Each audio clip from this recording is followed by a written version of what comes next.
नमस्कार दोस्तों। अभी भीम आर्मी चीफ चंद्रशेखर आज़ाद रावण को Y+ कैटेगरी की सिक्योरिटी मिल गई और ये सिक्योरिटी इतनी आसानी से मिली है कि लोग इस पे सवाल खड़े कर रहे हैं। लोगों का कहना है कि भीम आर्मी चीफ को जो सिक्योरिटी Y+ मिली है ये इतनी आसानी से कैसे मिल गई, क्योंकि चंद्रशेखर आज़ाद ना तो मंत्री हैं, ना विधायक हैं, ना MLA हैं, कुछ भी नहीं है। बिना सरकारी पद के उनको Y+ सिक्योरिटी मिलना, इसका संदेह पैदा होता है कि ये बीजेपी के आदमी हैं, इसीलिए इनको इतनी आसानी से सिक्योरिटी दी गई। और मैंने कुछ लोगों से बात करी तो उन लोगों का यही कहना था कि ये बीजेपी के आदमी हैं, इसीलिए इनको सिक्योरिटी मिल गई। लेकिन ये सिक्योरिटी ऐसे ही किसी को मिल जाती है, इसका क्या प्रोसीजर है, क्या नहीं है, क्या मैं आपको बताता हूँ।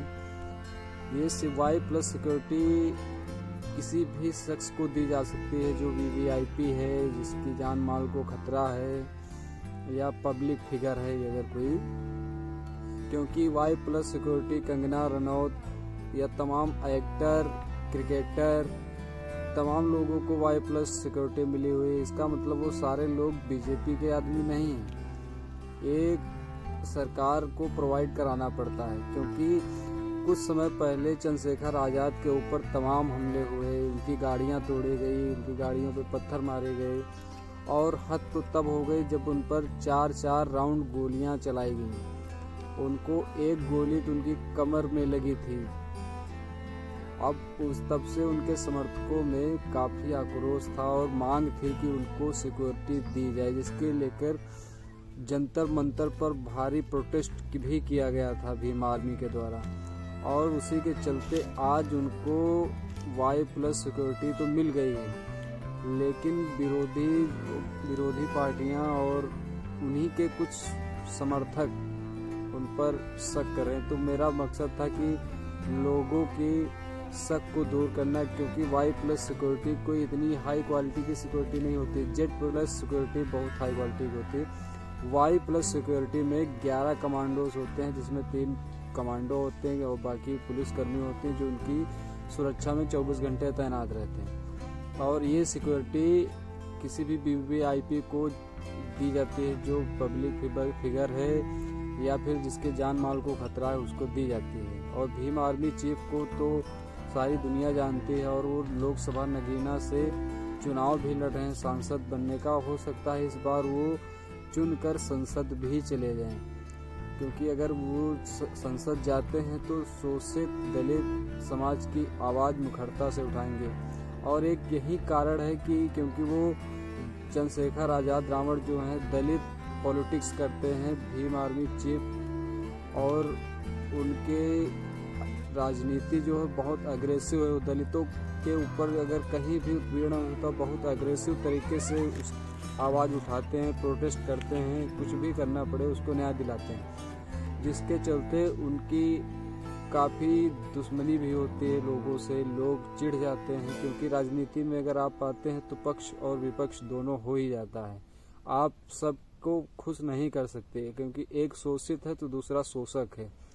अगर आप शोषित की आवाज़ उठाते हैं तो शोषक के नज़रों में आप चढ़ जाते हैं। तो वही कारण है कि चंद्रशेखर आज़ाद रावण के ऊपर कई बार हमले किए गए, क्योंकि कहीं भी हो वो दलितों के न्याय दिलाने के लिए किसी भी हद तक जा सकते हैं। क्योंकि अगर आपको याद होगा मनीषा वाल्मीकि का जब रेप कांड हुआ था, तब बड़े बड़े नेताओं को उसके घर जाने नहीं दिया गया था, जिसमें से राहुल गांधी, अखिलेश यादव या तमाम नेता थे जो उसको मिलने नहीं पहुंच पाए थे। उसी कड़ी में चंद्रशेखर आज़ाद रावण को भी रोका गया था, लेकिन चंद्रशेखर आज़ाद रावण बस, ऑटो, किसी भी तरीके से एकदम साधारण तरीके से उसके घर पहुंचे थे मिलने। और उसको जब उस लड़की को कूड़े की तरह जला दिया गया था तो उसकी आवाज़ उन्होंने बहुत प्रमुखता से उठाई थी, जिसके कारण उनकी काफ़ी लोगों में आलोचना हुई थी, क्योंकि जो सवर्ण समाज के लोग हैं वो उनकी आंखों का कांटा बन चुके हैं। क्योंकि ये चंद्रशेखर आज़ाद रावण कहीं भी दलितों पे अगर कुछ होता है तो तुरंत पहुंचते हैं।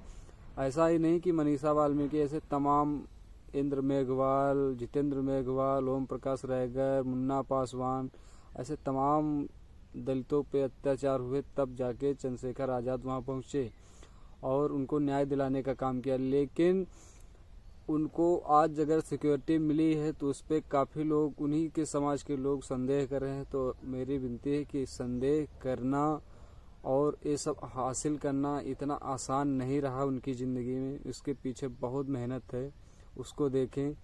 और मैं ये नहीं कहूँगा कि आप किसको वोट करें, किसको वोट ना करें, क्योंकि जो आपकी लड़ाई लड़ता हो आप उसको वोट करें। जय भीम, जय भारत। वीडियो पसंद आया हो तो चैनल को सब्सक्राइब कर लें और वीडियो को लाइक करें। कमेंट करके ज़रूर बताएं कि वीडियो कैसा लगा।